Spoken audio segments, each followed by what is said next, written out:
교재 52페이지를 제가 읽겠습니다. 15장에서는 엘리바스의 두 번째 정죄가 시작됩니다. 엘리바스는 이전보다 훨씬 격앙된 모습으로 욥을 정죄하며 욥의 죄악으로 인해 이런 결과가 초래되었다고 목소리를 높입니다. 위로라는 이름으로 오히려 더 큰 아픔과 상처를 주는 친구들을 향해 욥은 탄식합니다. 이 탄식은 허공에 사라지지 않고 친구들에게 들리고 궁극적으로 하나님께로 향합니다. 16장에서 욥은 결국 자신의 무죄함을 밝히실 분은 하나님이시며 하나님께서는 자신을 정죄하는 친구들도 함께 심판하실 것이라는 믿음을 고백합니다.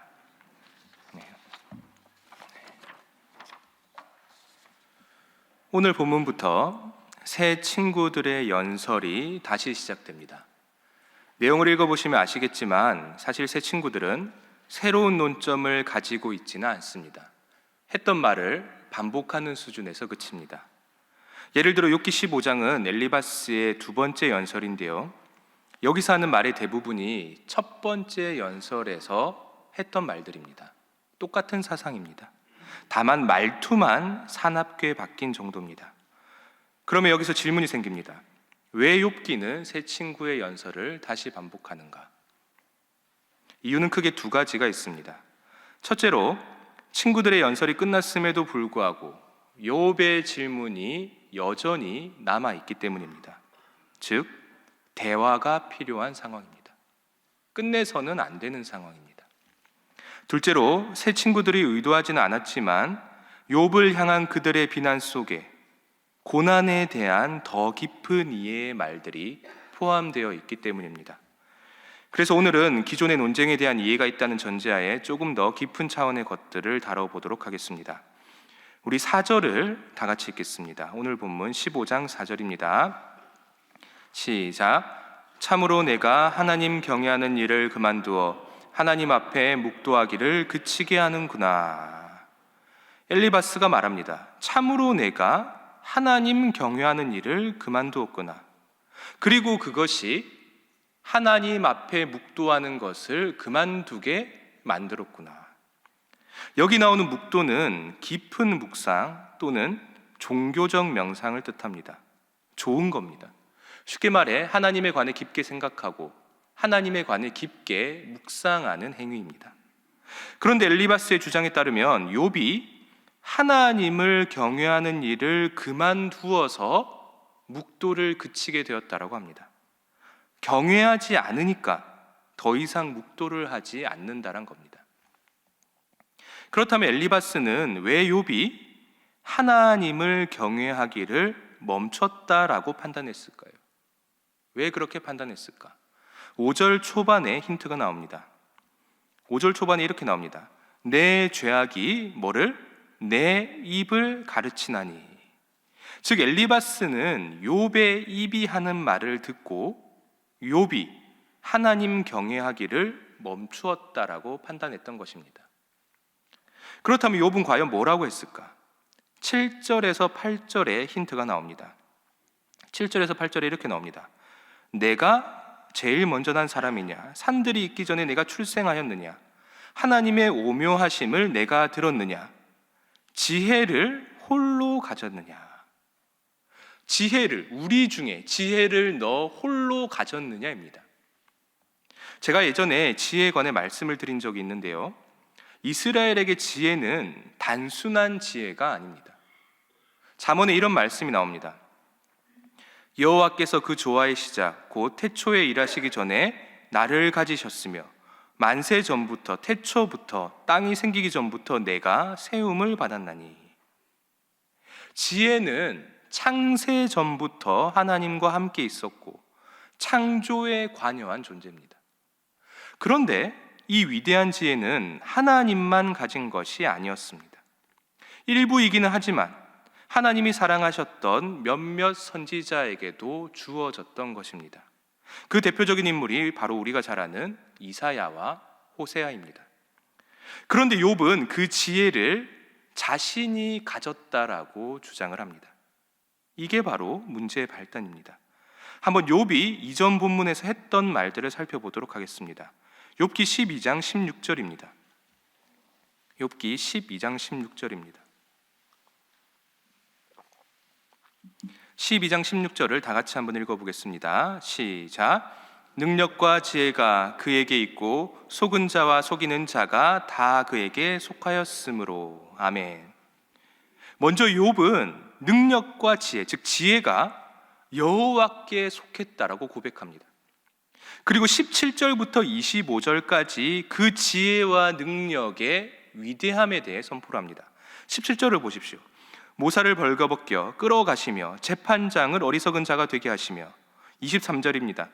민족들을 커지게도 하시고 다시 멸하기도 하시며 민족들을 널리 퍼지게도 하시고 다시 끌려가게도 하시며 만민의 우두머리들이 총명을 빼앗으시고 그들을 길없는 거친들에서 방황하게 하시며.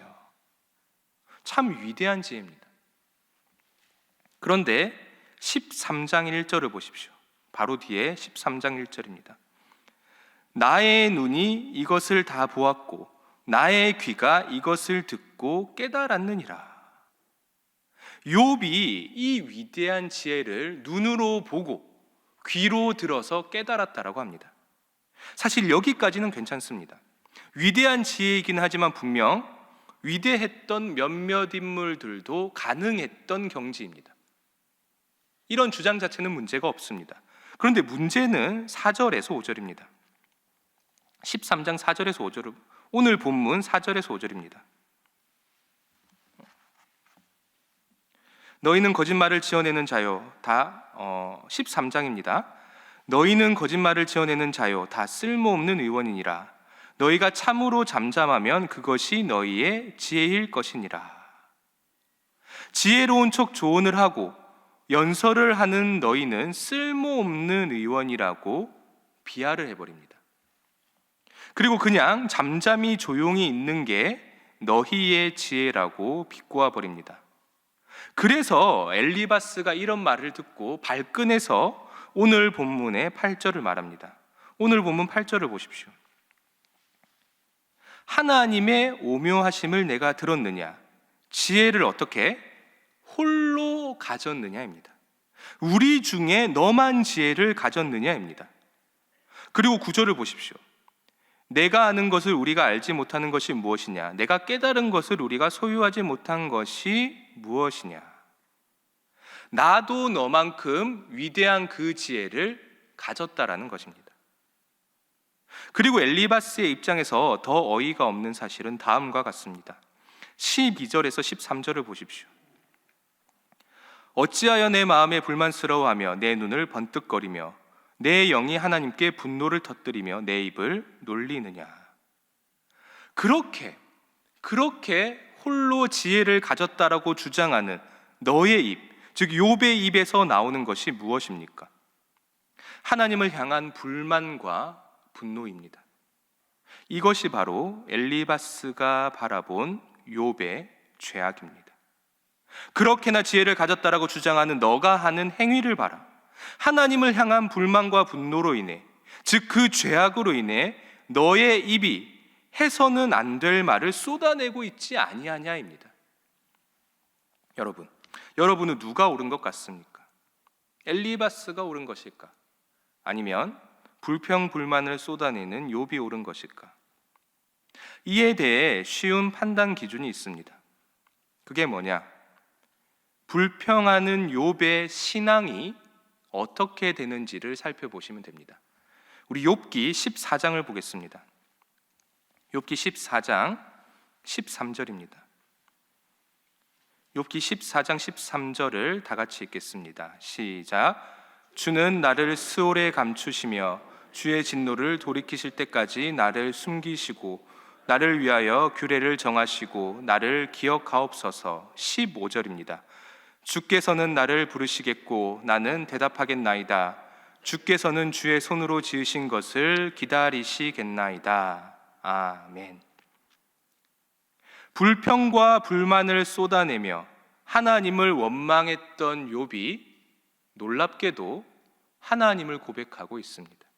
여러분, 극심한 고난을 받은 인간이 쏟아내는 불만과 외침과 탄식은 하나님을 향한 경외를 해체하는 것 같지만 실상은 그 경외를 새로운 차원으로 한 단계 끌어올리고 더 높은 수준으로 재정립할 수도 있습니다. 여기서 첫 번째 기도 제목입니다. 고난을 통해 나의 신앙이 더 높은 차원을 이루게 하소서입니다. 고난을 통해 나의 신앙이 더 높은 차원을 이루게 하소서입니다.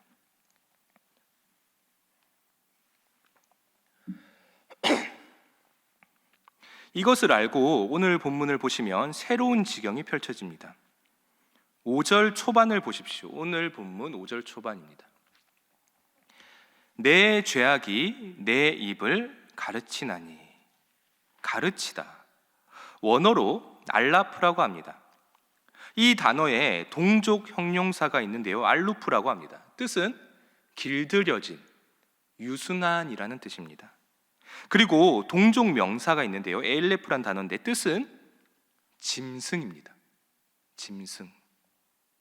이러한 단어들을 염두에 둘 때 오늘 본문에 나오는 가르치다는 뭔가 길들여지지 않은 짐승을 길들여서 유순하게 하는 것입니다. 이는 어찌 보면 종교의 영역입니다. 신을 배신하고 떠난 거칠고 방황하는 한 인간이 올바른 신의 규칙에 길들여져서 좋은 열매를 맺고 유익한 생활을 하는 것, 그것이 바로 종교입니다. 이른바 길들여진 짐승입니다. 참고로 이 이미지의 반대 이미지가 뭐냐면 이전 욥기 본문에 나온 들나귀입니다. 기억나시죠? 들나귀가 그 반대 이미지입니다. 그런데 엘리바스는 의도는 아니겠지만 엘리바스의 말에 따르면 욥의 불평, 즉 욥의 죄악이 욥의 입을 가르쳤다라고 합니다. 그런데 그러한 욥의 입이 무엇을 말합니까? 아까 읽은 14장 13절과 15절에 따르면 하나님을 고백했습니다. 즉 고난받는 인간의 절규가 하나님을 고백하는 경지에 다다르게 만든 것입니다. 이 모습은 마치 옛 이스라엘이 멸망하고 포로기 때 절망하며 자신의 신학을 재정립하고 한 단계 더 깊은 수준으로 도약하는 것을 보는 듯한 장면입니다. 이스라엘의 모습입니다. 그리고 오늘 본문에서 또 주목해야 하는 것은 욥의 말입니다. 16장 4절에서 5절에 따르면 욥이 만약 자기 자신이 욥의 친구의 입장이었다면 너희를 강하게 하고 위로로 근심을 풀어주었을 거라고 말합니다. 그런데 사실 이것보다 더 중요한 말이 있습니다. 핵심이 6절입니다. 우리 6절을 다 같이 읽겠습니다. 6절입니다. 시작. 내가 말하여도 내 근심이 풀리지 아니하고 잠잠하여도 내 아픔이 줄어들지 않으리라. 아멘. 사실 정말 중요한 것은 욥이 말을 하든 안 하든 상관이 없다는 겁니다. 그의 고난은 여전하다는 사실입니다. 욥이 불평의 말을 한다고 해서 고난이 끝나는 것이 아니고 불평의 말을 하지 않는다라고 해서 고난이 끝나는 것도 아닙니다. 고난은 여전합니다. 그런 의미에서, 조금 어려운 말이긴 하지만 그런 의미에서 욥은 모든 것에서 자유한 상태입니다. 모든 것에서 자유한 상태입니다. 이게 무슨 말이냐? 보통 감사는 과거에 묶여 있습니다. 내가 과거에 무엇을 받았으니까 지금 잘 살고 있구나. 현재 감사한 겁니다. 과거와 연관이 있습니다. 그리고 소망은 미래에 묶여 있습니다. 미래가 있으니까 현재 불행에도 버티는 겁니다. 그런 의미에서 욥은 과거에 가졌던 모든 것을 잃었기에 현재에 감사가 없습니다. 즉 과거에 묶여 있지 않습니다. 동시에 소망 또한 없기에 미래를 바라보지도 않습니다. 즉 지금 욥은 자유로운 상태입니다. 묶여 있지 않습니다. 과거에도 묶여 있지 않고 미래에도 묶여 있지 않습니다. 어디로든 담담하게 갈 수 있는 상황입니다. 실제로 극심한 고통을 받았고 미래를 향한 소망이 없는 사람이 보통은 이러한 상태에 놓이게 됩니다. 자유한 상태. 이런 상태에서의 타인을 향한 침묵은 관계의 단절을 의미합니다. 관계의 단절. 그런데 지금 욥이 어떻게 합니까? 하나님을 향해 불만을 표하고 있고 친구들을 향해 비난하고 있습니다. 이것은 단순한 불만과 비난이 아닙니다. 어떻게든 관계를 이어가고자 하는 자유한 존재의 필사적인 몸부림입니다. 여러분, 진정으로 절망하고 분노할 수밖에 없는 사람이 보여주는 나를 향한 침묵은 나와의 관계의 단절을 의미합니다. 그래서 어딘가를 향해 분노나 절망의 말을 쏟아낸다는 것은 오히려 그것을 향한 관심과 애정을 나타낼 수도 있습니다. 그런 의미에서 우리는 고통받을 수밖에 없는 한 인간의 실존을 그대로 바라봐주고 그들의 충실한 증인이 되어 주어야 합니다. 18절을 보겠습니다. 16장 18절입니다. 땅아, 내 피를 가리지 말라. 나의 부르짖음이 쉴 자리를 잡지 못하게 하라. 마치 가인과 아벨의 사건을 보는 듯합니다. 아무도 보지 못한 것 같지만 피를 머금은 땅이 증인이 됩니다. 아벨의 죽음을 피로 머금은 땅이 증인이 된 것처럼 욥의 억울함을, 욥의 피를 머금은 땅이 증언을 하는 겁니다. 그러면 아무런 감정이 없는 땅조차 이런데 욥의 친구라 자처하는 자는 어떻게 해야 할까? 철저하게 욥을 바라보고 그의 절규를 들어줘야 합니다. 내 친구가 당한 사건의 신실한 증인이 되어줘야 합니다. 그런데 20절을 보십시오. 나의 친구는 나를 조롱하고 내 눈은 하나님을 향하여 눈물을 흘리니. 아무도 욥의 증인이 되어주지 않습니다. 여기서 두 번째 기도 제목입니다. 고난받는 자의 증인이 되게 하소서입니다. 고난받는 자의 증인이 되게 하소서. 이제 오늘 말씀을 놓고 기도하겠습니다. 첫 번째 기도 제목은 고난을 통해 나의 신앙이 더 높은 차원을 이루게 하소서입니다. 두 번째 기도 제목은 고난받는 자의 증인이 되게 하소서입니다. 마지막 기도 제목은 오늘 있을 정책당회와 내일 있을 위임 목사님의 말씀에 성령이 임하게 하소서입니다. 그리고 153 새생명 초청잔치를 위해서도 기도해 주시기 바랍니다. 이 기도 제목들을 놓고 우리 다 같이 기도하겠습니다. 주여 믿습니다. 주여 믿습니다. 주여 믿습니다.